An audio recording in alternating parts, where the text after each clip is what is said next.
welcome back to Community Focus here on Channel 6 TV in Nelson County. I'm Kenny Fogel. Glad you could join us tonight, and we're going to be talking a little bit about a little place that I discovered a few weeks ago.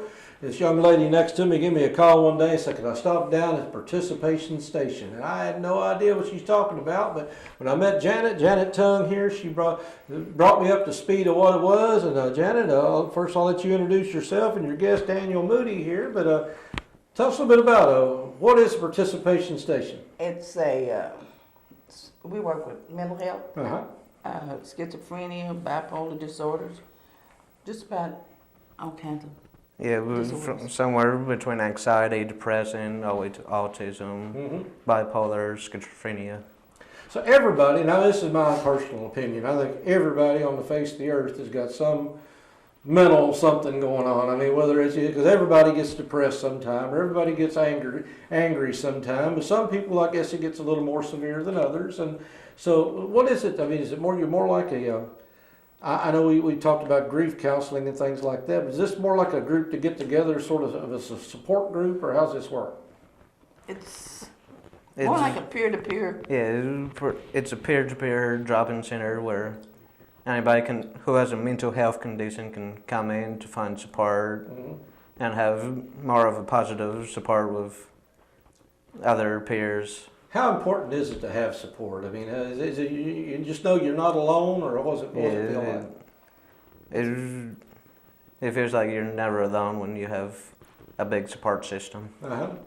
So what do you do when you go there? You just, I know when I was there, you was having pizza. I mean, I'm never depressed when I'm having pizza.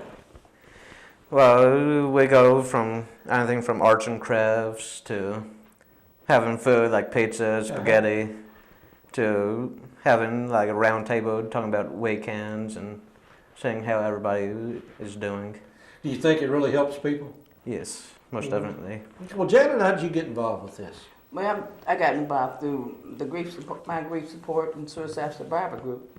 So I figured, may as well go help other people.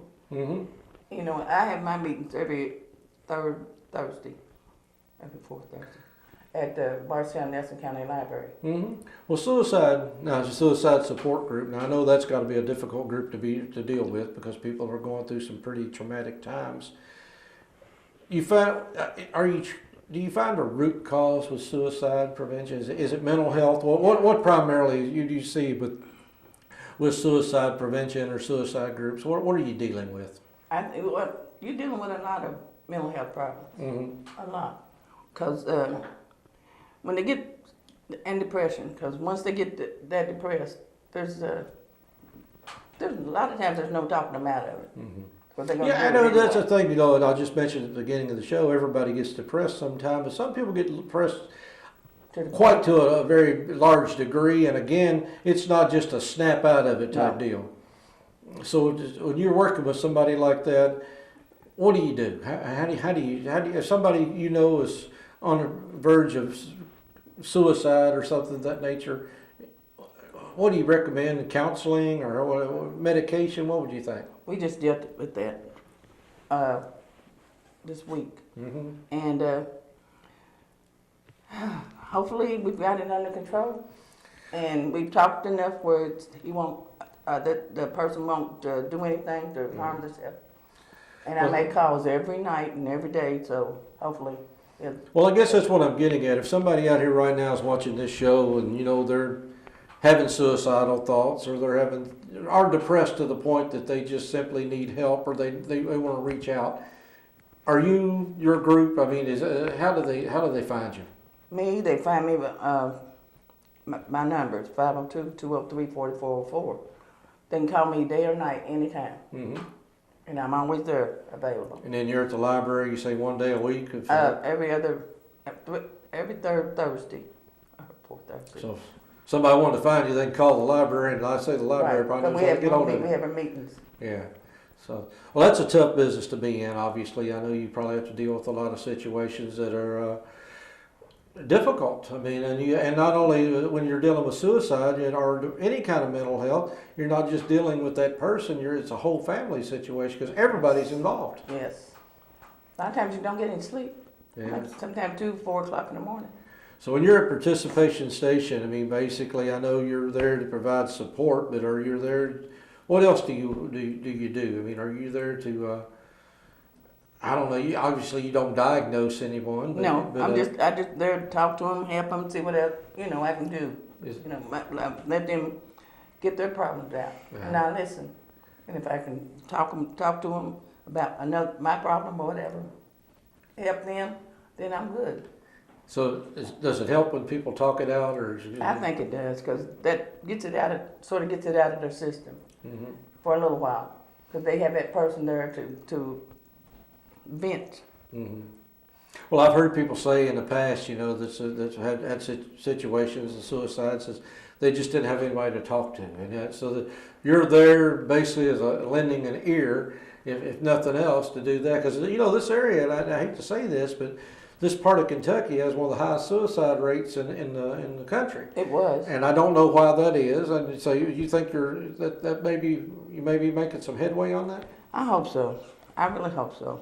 I'm not out here trying to make any money. I'm just trying to out here help other people with their problems. Mm-hmm. And if I can help one person, then hopefully they'll bring other people to the door and I can help them. Yeah. So what do you need from people right now? Obviously you need more people to be involved or to know you're there. I would love to see more people at the meetings. I would love to see more people come to participation station. Now, is this open every day, participation station? Every day, 4 days a week. 4 days a week. And where's it located? At 138 Robin Drive. 138 Robin Drive. Now, that's right past the Nelson County Civic Center, down the St. Monica Church area, and down that area.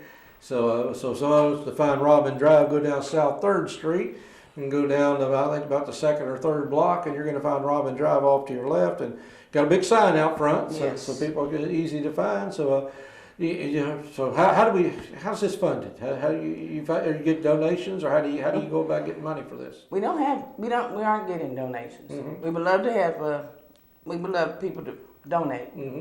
But right now we don't have any donations. We're mainly functioning on what we do. Yeah. We add our own money to the pot. So as you build a little bit, hopefully more people will find out about what you do. Maybe somebody wants to donate and help out a little bit financially, because this is an issue. I mean, this is an issue that I'm near and dear to me, because I think it's one of the biggest issues we've got in Nelson County that we don't talk about. And that's mental health, because mental health, again, affects a lot of people, a lot of families, and thank goodness we got people like you there to at least talk to them and point them in the right direction. Hopefully. So again, down on Robin Drive, and open every day, and if somebody needs some kind of support group or grief or support, then you're going to be at the library to help them as well. Yes. Okay, well, that's so again, Daniel, you say you think this is a pretty good thing for you? Yes, it helped me out tremendously. So, are you recommending this to other people? You made a lot of friends down there? Yes. I've been going there for maybe 2 years now, and I made a whole bunch of new friends and everything. Well, that's wonderful. That's the whole key. So I'm going to ask you, if it's when you're making friends, you got people to talk to. Does it make life a little easier, a little happier, or what does it feel like? What does it feel like to you? It feels spectacular. It helps me out almost every other day. Well, that's fantastic, because like I said, that's what we all need. I think sometimes we just need a shoulder to lean on, somebody to talk to, and making a friend. I think that's a lot of it, because I know the hardest times for me is times when I'm by myself, and you don't have somebody to lean on a little bit, because we're all in this together. I mean, I don't care how tough anybody thinks they are. You're not meant to go through a lot of things on your own, so that's why we thank God we got people like you out there to do that. Again, one more time, Janet, what's your phone number in case somebody needs to write it down? 502-203-4404. Call me anytime, day or night. All righty, and check out Janet Tung and Daniel Moody here with the participation station. And again, if you want to find out more, get a hold of Janet. Check them out at the library. They're meeting there as well. They'll be able to get you, if you missed that number, call the Nelson County Library. They'll be able to get a hold of Janet. And again, if you need help, don't ever be afraid to ask. That's the whole key to it, because as minor as you think it is, or as major as you think it is, it's always good to have somebody to talk to, and again, pointing you in the right direction and making life a little bit better, because we're all in the same boat together. Well, Janet, appreciate you being here, Daniel. I really appreciate you coming in today because I think we're going to help some people, and that's what it's all about. Huh? We hope so. We hope so. All right. Well, thanks a lot. Appreciate Thank you you. being Thank here. you. Thank you. Thank you for coming in. I really do appreciate it. And we appreciate you tuning in. We'll be back in a few minutes with more Community Focus here on Channel 6 TV.